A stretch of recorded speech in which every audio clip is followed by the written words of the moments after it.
How do you feel about this, Boris Johnson having to say, oh, actually, you know, I'm part of this pilot programme, so I won't be isolating in the same measure to other people? So the head prefect, Matt Hancock, who tells us what to do, is caught flagrantly breaching social distancing rules. Michael Gove, as Tom said, comes back from holiday, but that's OK.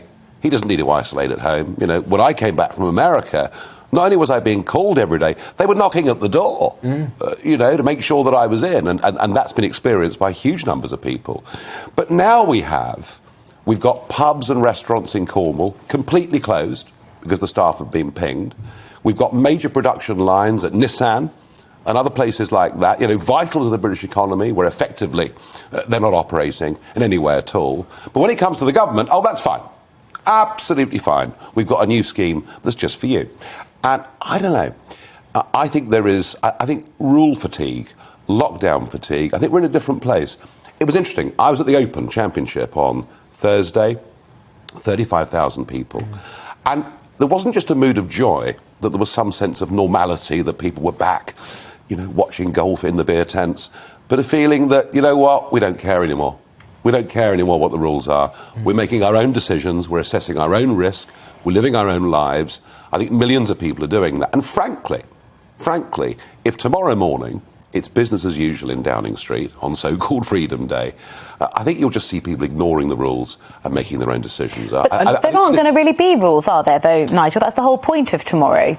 Well, I think that's actually a nonsense in a way, isn't it? How is it Freedom Day? I mean, what are we allowed to do tomorrow that we can't do today? Many things. Go to a nightclub, have a wedding with as many guests as you'd like to be there. I tell you what, if we turn up at Waitrose or Sainsbury's tomorrow morning, we will have to wear a face mask. If we go into the pub to order a beer, I bet you the landlords will be very worried. We'll have to wear a face mask. Very little is changing tomorrow. And I think the fact of it is there's 500,000 people right now in France who suddenly are told that when they come back, the rules have changed and they've got a quarantine. It isn't Freedom Day for them, is it? But the relative day-to-day will look quite significantly different tomorrow than it does today in England. I don't think so. I take it you don't go to many nightclubs, Nigel? There are 140,000 people today at Silverstone. Yeah. You know, and OK, some nightclubs are going to open tomorrow, but, you know, frankly, people have been having mass parties and enjoying the weather anyway. Not legally, they haven't. No, that's the point I'm making, is that already we're starting to ignore what government tells us. We're making our own decisions, and I think if we see it's one rule for them or one rule for us, you will increasingly see a lack of respect for what government says. Now, I've noticed that in the last few weeks, sort of entire theatres have had to close down because of one case or two cases in there. Do you think there are going to be some serious calls to massively expand this pilot, now that everyone knows about it, now that the Prime Minister is taking part in it?